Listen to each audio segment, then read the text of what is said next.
Have you ever experienced this? You finish your evening prayer, you lay your head on the pillow, you close your eyes, and suddenly, your brain decides to open a movie theater. But instead of a peaceful dream, it plays a high-definition compilation of your top 100 worst-case scenarios for tomorrow.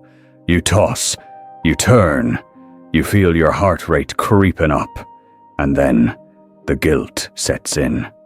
The heavy, suffocating, religious guilt. You ask yourself, if I truly trust God, why am I still so anxious? Am I a bad believer? Is my faith simply not strong enough? For years, society, and sometimes even the people sitting next to you in the pews, have subtly whispered a toxic lie into your ear. They tell you that anxiety is a sin. They tell you that overthinking is a sign of spiritual weakness. They say, just pray more, just trust more, and it will all magically go away. But what if I told you that your late-night spiral has nothing to do with a lack of faith, and everything to do with a deeply ingrained psychological survival mechanism? What if your inability to stop thinking is not a spiritual failure, but a biological glitch that you can actually understand and heal? Tonight, we are going to look at the 2,000-year-old advice of Jesus through the lens of modern neuroscience and behavioral psychology. We are going to unpack a cognitive bias known as the illusion of control, and we will discover why simply telling yourself to stop worrying is the absolute worst thing you can do to your brain. Let us start by looking inside your head. Deep within your brain, there is a tiny almond-shaped structure called the amygdala. This is your brain's alarm system. It is ancient. It was designed millions of years ago to keep your ancestors alive in the wild.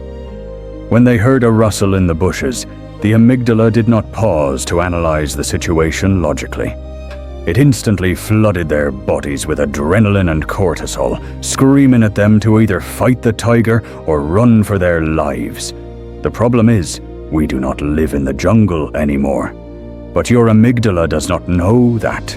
It cannot tell the difference between a literal tiger chasing you and an upcoming performance review at work, a late utility bill, or an unread text message from someone you love.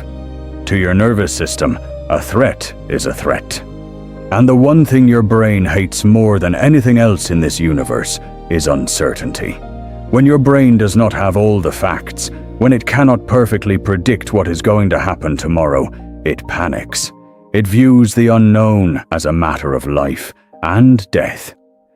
So, what does it do to protect you? It overthinks. It generates every possible negative outcome so that you will not be caught off guard. Your brain believes that by worrying, it is actually preparing you, and it thinks it is keeping you safe. When you are lying in bed, staring at the ceiling, feeling that familiar knot in your stomach, you are not rebelling against God. You are fighting against 2 million years of human evolution. Your nervous system is simply trying to survive. Understanding this biological truth is the first step toward profound self-compassion. You must stop shaming yourself for having a human body. Shaming your anxiety only adds a second layer of stress, pumping even more cortisol into your bloodstream. But understanding the biology is only half the battle. We also need to talk about the psychological trap that keeps you stuck in this cycle. In psychology, there is a fascinating concept called the illusion of control. It is the human tendency to overestimate our ability to influence events that are actually completely out of our hands. Have you ever noticed that you tend to worry the most about the things you have the least control over? Oh, the economy, other people's opinions, the future of your children, a medical diagnosis. We subconsciously believe that if we just think about a problem long enough, hard enough, and intensely enough, we can somehow magically manipulate the outcome. We treat worrying like a down payment on a tragedy that might never even happen.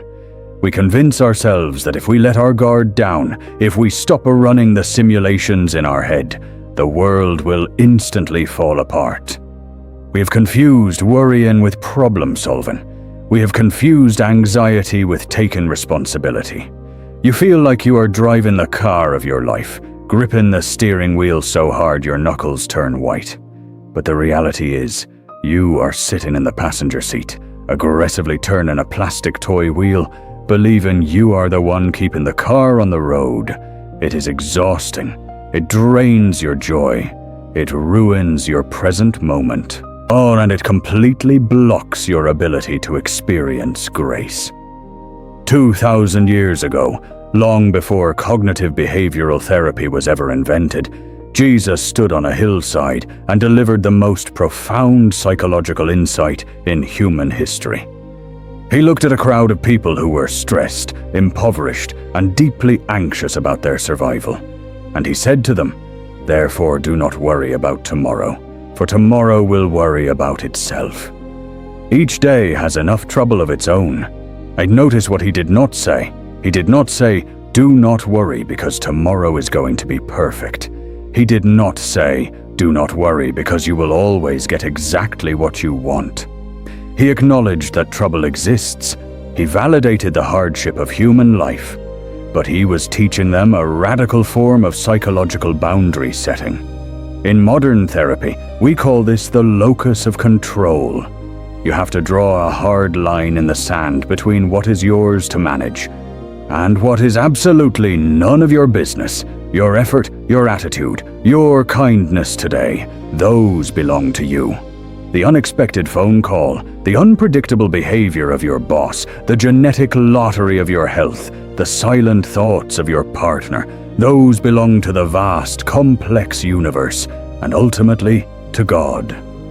When you try to micromanage the events of tomorrow, you are essentially trying to sit on a throne that was never built for you. And you are trying to play God in your own life. And let us be completely honest with ourselves. You are terrible at it. We all are. The job description is simply too big for our fragile human shoulders. Your nervous system was never designed to carry the astronomical weight of the future. It is a biological impossibility. You were only ever given enough grace, enough mental energy, and enough physical strength for the next 24 hours. If you look closely at the ancient scriptures, you will see this psychological truth hidden in plain sight. Think about the story of the manna in the ancient wilderness. The wandering people were given just enough bread falling from the sky for one single day. When they tried to hoard it for tomorrow, driven by their deep primal fear and scarcity mindset, it literally rotted overnight. Your mental and emotional energy works in the exact same way. When you try to borrow the hypothetical problems of tomorrow and drag them forcefully into your present day, you instantly spoil the fragile piece of right now. You bankrupt your spirit before the day has even begun. You drain the battery of your soul on simulations that do not even exist yet. But here is where the healing begins. We need to redefine what it actually means to let go. For many high achievers, for the perfectionists, and for the deeply anxious souls watching this, the word surrender sounds terrifying. It sounds like giving up. It sounds like being lazy, weak, or dangerously irresponsible. But psychologically speaking, true surrender is the exact opposite. It is the most courageous, disciplined, and powerful cognitive shift you will ever make in your entire lifetime. It is looking directly into the vast, terrifying, unpredictable abyss of the unknown, acknowledging all the terrifying variables that you cannot control, and actively choosing to drop the heavy backpack of rocks you have been carrying. In the world of clinical psychology and cognitive behavioral therapy, we call this profound state radical acceptance. It is the beautiful, terrifying moment when you finally exhale. It is the moment you officially stop fighting reality. You stop demanding that the universe bend to your specific anxieties. You realize that you do not have to know how everything is going to work out. You do not need to hold the master plan. You just have to know that you are fundamentally safe, that you are deeply loved, and that your core worth as a human being is not tied to your ability to predict and prevent future disasters. Let us try a very small, practical psychological exercise right now, wherever you happen to be sitting or lying down. I want you to take a very slow, deep, intentional breath in through your nose. Fill your lungs completely. Now, notice the hidden tension in your body. Notice the tightness in your jaw, the elevation of your shoulders, the shallow breathing in your chest. That physical tension is the exact biological manifestation of your desperate need to control the uncontrollable. As you slowly exhale through your mouth, I want you to imagine physically unclenching your tight fists. Let the imaginary steering wheel of the universe go. Give yourself the profound permission to just be a flawed, limited, deeply human being. It is incredibly healing to finally look at yourself in the mirror and say, I do not know what is going to happen tomorrow. I cannot fix everything, and I am going to be entirely okay anyway. So, my friend, as we come to the end of our time together today, I want to ask you a very direct question. What is the single heaviest rock in your mental backpack right now? Is it a looming financial crisis, a terrifying medical diagnosis, or perhaps a broken relationship that you are desperately trying to glue back together?